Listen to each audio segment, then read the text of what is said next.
last week, Tony Blair got a Global Legacy Award from Save the Children, which is a really big NGO that's devoted to helping children around the world. And actually, when I was a teenager, I actually went to a conference that was partially sponsored by Save the Children. So this is how far Save the Children's reach extends. Even I've been touched by Save the Children at some point in my young life. But anyhow, they decided to give this award to Tony Blair, right? A Global Legacy Award allegedly for his work towards helping children in Africa. And this provoked a lot of outrage because Tony Blair is also famous for having participated in starting the Iraq War, which was an illegal war, and in which thousands of children were killed. So people have asked, like, why is this possible? Or people tend to think this is like, what happened to the people that Save the Children? Like, what were they thinking to do this, right?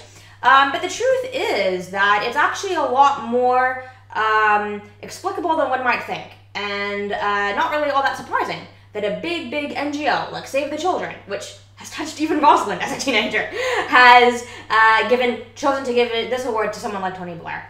And the reason for that is that people think of NGOs, they think, okay, you hear the word NGO, and especially in international law, people think, oh, NGOs, yeah, working with them, we're such angels when we work with an NGO, and they're charities, and they just want to help people, right? They just want to help people, they just want to help all these poor, starving people around the world, they need help. And the NGOs usually, they kind of try to sensationalize this or ham it up a little bit because, the stories they bring, I mean, it's not like they're not true stories, but they're, the most oppressed and abused people, right? They have nothing to eat. The children are blind from vitamin A deficiency, like war-torn, ravaged, everything's horrible. And in a way, they build up this idea of only these are worthy victims. Only these are people who are deserving of help, right? So that's on the one side of the NGO. The idea of the most horribly oppressed people on the planet, only they are worth giving $1 to, really, right?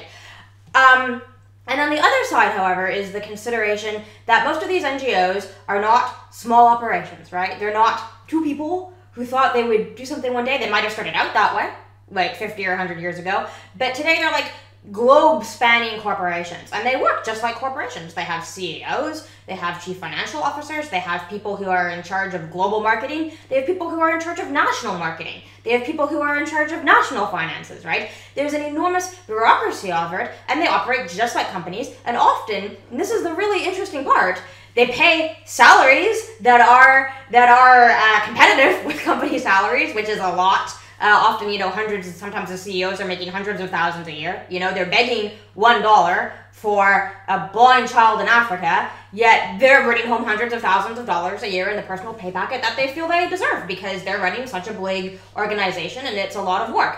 And on the other hand, to complement that is the fact that where do they get this money from? Well, when you go down the street, you come across chuggers, charity muggers, who, oh, please give me $10. Oh, do you have a minute? Oh, $5, just $5 a month, and blah, blah, blah, blah.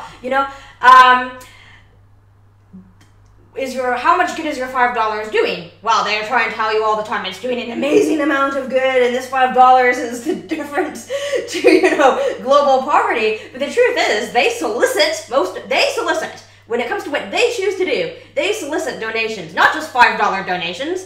They know that's going to get them just a lot of $5. They solicit, $5 million donations, or $2 million donations, or $10 million donations. Well, where do they get that from? Not from you walking down the street after you got your groceries. They get that from big corporations like Chevron, like Pfizer, like Coca-Cola is a big one, right?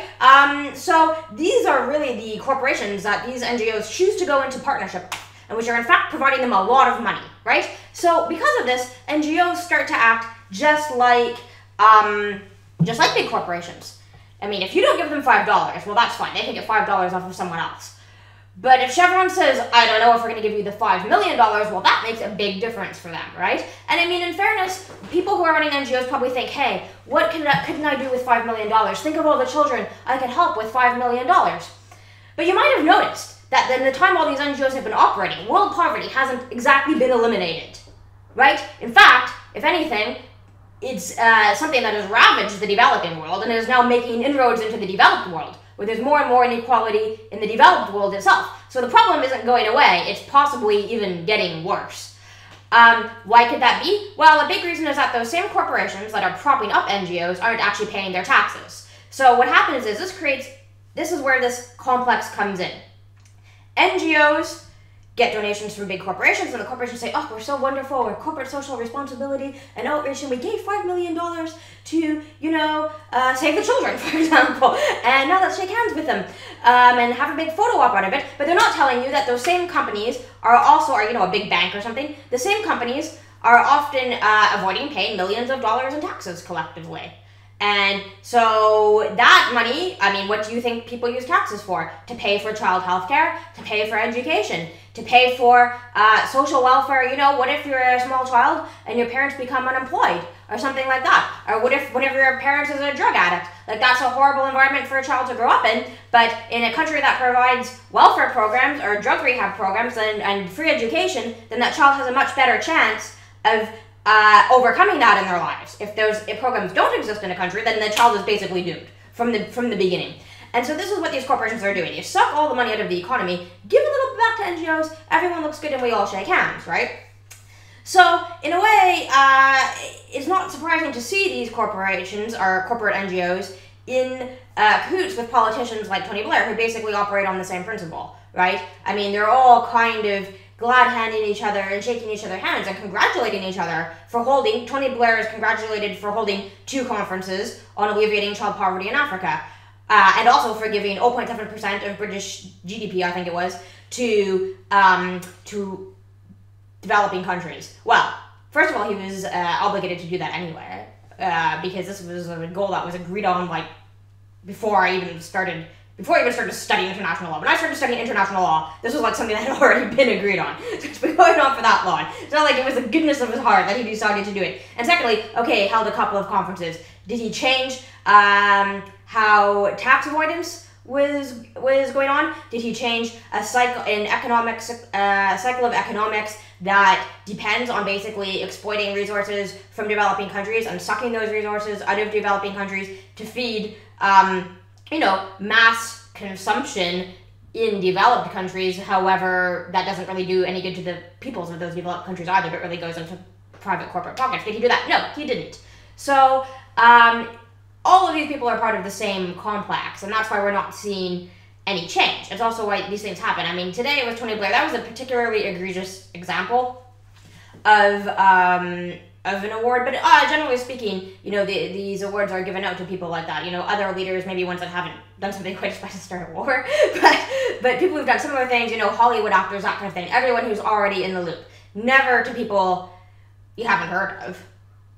Never to actually grassroots people who might not be as literate or as eloquent in their speech, right, as someone who's had very high education and very high level of polite society for all of their lives. That you don't see. So it's really a complex, and that's why these NGOs, they're not as good as their reputation, unfortunately, and most of the time they're contributing to the problem instead of solving it.